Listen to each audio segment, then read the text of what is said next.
Hello, everyone. I'm Brant James from Play USA, and this is our Hey USA weekly video podcast. I'm joined as usual by my coworker, Nick Garcia. How's it going, Brant? As Brant said, this is going to be Play USA's Hey USA, where we kind of just discuss a couple of stories that are floating around in the gaming space, keeping it nice and short, just giving you the information that you need.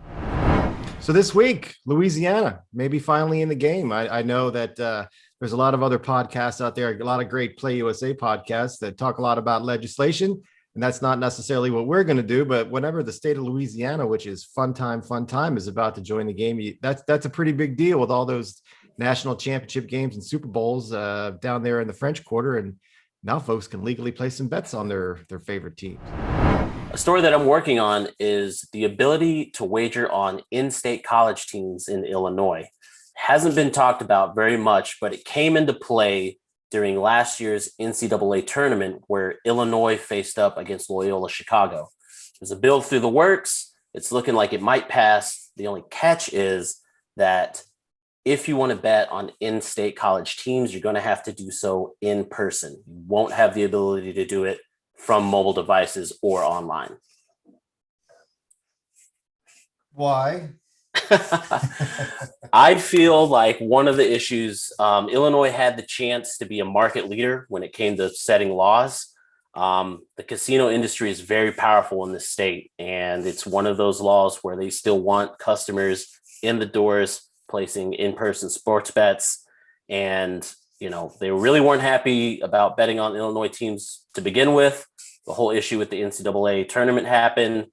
Now they're saying, sure, we'll give you the ability to do that, but you have to come, to a casino. For me personally, the closest casino is Rivers, which is about 30 minutes through traffic, northern Chicago. I could easily take the less than 30-minute trip down to Indiana, do the same thing from my mobile device. So it's going to be pretty interesting, to just kind of see how that plays out. Will you be any closer if and when the Bears move out to Arlington Park? They, by the way, signed a deal today with Bet Rivers. So the Bet Rivers Bears sportsbook might be coming soon to you. Yeah, I did see that. Yeah, that's another big issue that's kind of making the rounds right now, not only in the state, but it has city implications too. The good thing is that the Bears lease is through 2033, if I'm correct. Some people are saying that they're using this as kind of like a tactic to negotiate with the city. I don't know. I don't really think the Bears will make the move out there. I think this is mainly just a play to kind of get some renovations and stuff. I personally would like the Bears to be playing in Super Bowls rather than hosting them. We all have dreams, don't we? It's interesting that you brought up the in-state betting, because I'm working on a story about that too. And please come read it this week at Play USA /news. Nick's stories will be there too. New Jersey's doing the same thing. New Jersey is sort of reemerging as the thought leader in the sports betting realm.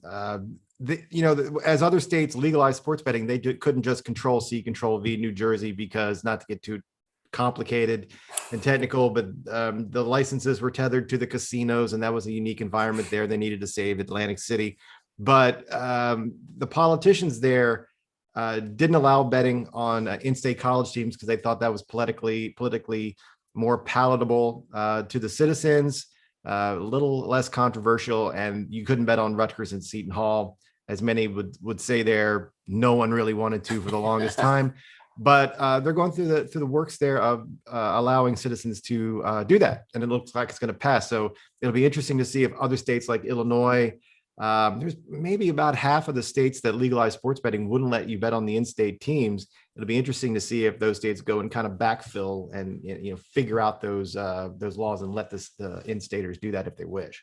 Yeah, it's a good point to that. I think the only two states where you can bet on college teams is Iowa and Indiana. So it's going to be kind of interesting. I mean, if New Jersey can kind of set the bar, set the standard, hopefully other states will follow. And, I was hoping that Illinois would be one of the leaders, but it kind of looks like they were just going to play this one, day to day. Yeah, you mentioned it, the NCAA tournament with Loyola and the Illini.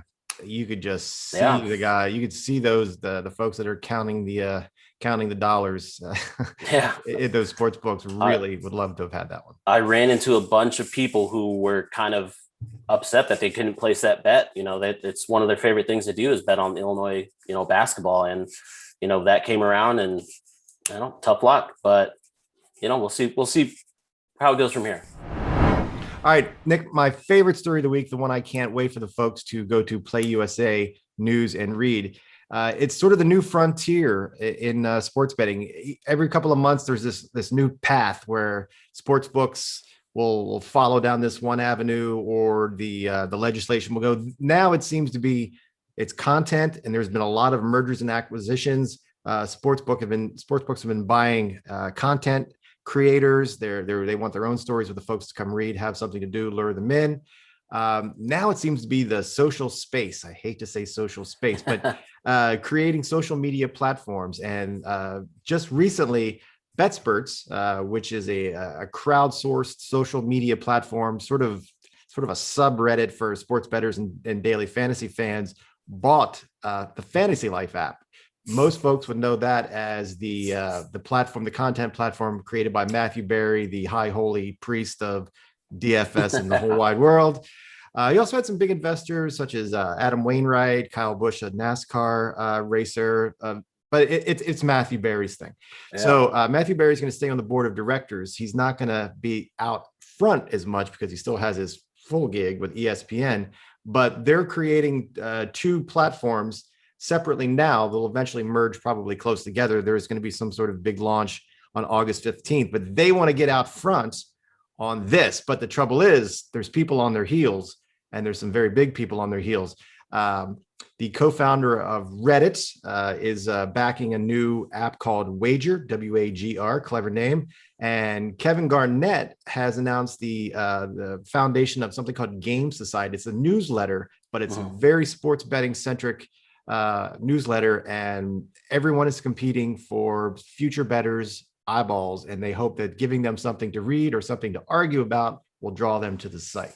So first off, I am like 100% in on anything that Matthew Berry does. That Fantasy Life app has, it's got me to a few fantasy football championships because just the knowledge and the crowdsourcing ability that it has. It's basically you just poll a question, and then anyone that uses that kind of gives you information. And so it's very useful. It has a great reach, and most of all, it was free. So that was kind of one of the attractiveness to it. Secondly, though, I am for anything that Kevin Garnett does or touches. He was by far my favorite player coming out of high school. When he came over to Boston and he brought a championship to the Celtics, I was, head over heels. So anything that guy touches, I'm 100% in. Yeah, I neglected another current competitor. They've already soft launched this tiny little sports book. I don't know if you've heard of it. It's called DraftKings. They've launched something called DraftKings Social. You go on their website, you just kind of scroll way over to the right. It's a little different in the sense that they want you to ping your friends, and I'm pretty sure they want your friends' email addresses, and you can sort of argue with each other about how terrible their bet was, or all the money they lost or won. But everyone's sort of into this, and a lot of companies are chasing the same prize. It'll be interesting to see how it goes. So that's me. That's my excitement for the week. What about you? Well, nothing too major right now, but one of the things that I am watching is slowly the development that's happening in Ohio. I mean, it's been a long time coming. Ohio's a state that I've been looking at since 2018. They've been trying to legalize sports betting. I would say that the wheels turn a little bit slowly in the Buckeye State, but they're getting there. One of the big issues that they started with was they couldn't really figure out who was going to run sports betting. They didn't know if it was going to be the casino industry or if it was going to be the lottery industry. Now it seems like they've decided on something. It's going to be both of them. So it's going to be pretty interesting what happens for the next couple months. Nothing's set in stone yet, but the big issue is that they're probably not going to get sports betting until late 2022. It's kind of going to be a bummer for people looking to bet on sports there. They're going to be missing out on football season, which is going to be tough. It's always the key market that states want to legalize in. The good thing is, I mean, they're looking to try to get it right. So, I mean, residents there have something to be excited about. Ohio is fascinating because they have been talking about legalizing like a long time. They just can't get it done. And just think about all those Buckeye dollars. Geography quiz. Okay, you got West Virginia, you got Michigan, you got all those neighboring states. Help me out. You got Indiana, you got Pennsylvania, you got all Connecticut. Around. Yeah. They're building a lot of middle schools and bridges in those states, and I'm sure they're very, very thankful. I mean, you're missing a lot of dollars being wagered on Michigan Ohio State game. I mean, I can only imagine the revenue that'll bring in. Ohio State, Penn State. I mean, that's insane. That's a game that I would like to bet on if I was living there. So, but it looks like all that money is going to be flowing back into Indiana. So I think Indiana is going to be okay there for a little bit. One day, maybe they can just bet on the game in New Orleans if they get into the Sugar Bowl. Well, Well, thanks again for joining us on Volume 1, Episode 1. If you liked it, and why wouldn't you, please hit that like button. We hope you join us again next time. And Nick, what else should they do? You can find me at Reporter Nick G, and Brant is over at Brant James. Shoot us a question, comment, anything that you have. And we hope you like watching.